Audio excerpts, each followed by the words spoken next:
প্রায় ৩ কোটি টাকার জ্ঞাত আয় বহির্ভূত সম্পদ অর্জনের অভিযোগে সাবেক ভূমিমন্ত্রী ও খুলনা ৫ আসনের সাবেক সংসদ সদস্য নারায়ণ চন্দ্র চন্দ ও তার স্ত্রী উষা রানী চন্দ্রের বিরুদ্ধে দুটি পৃথক মামলা করেছে দুদক। Vision hot and cool AC 4-ওয়ে সলিনয়েড ভালভ টেকনোলজিতে হিটিং ও কুলিং দুই মোডেই কাজ করে সমানভাবে। Vision hot and cool AC. সহকারী পরিচালক রকিবুল ইসলাম বাদী হয়ে খুলনা সমন্বিত জেলা কার্যালয়ে এই মামলা দুটি দায়ের করে।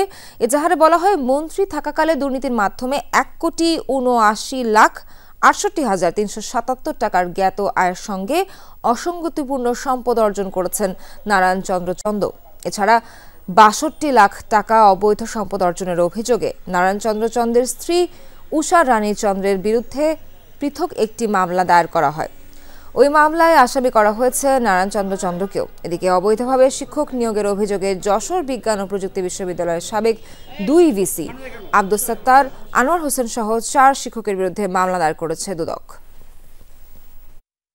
নারায়ণ চন্দ্র চন্দ সাবেক সংসদ সদস্য খুলনা ৫ এবং সাবেক ভূমিমন্ত্রী অসাধু উপায়ে নিজ নামে জ্ঞাত আয়ের উৎসের সাথে অসঙ্গতিপূর্ণ 1,79,00,০০০ টাকারও বেশি মূল্যের সম্পদ অর্জন করে নিজ মালিকানা ও বুক দখলে রাখার অপরাধ অনুসন্ধানকালে প্রাথমিকভাবে প্রমাণিত হয়েছে।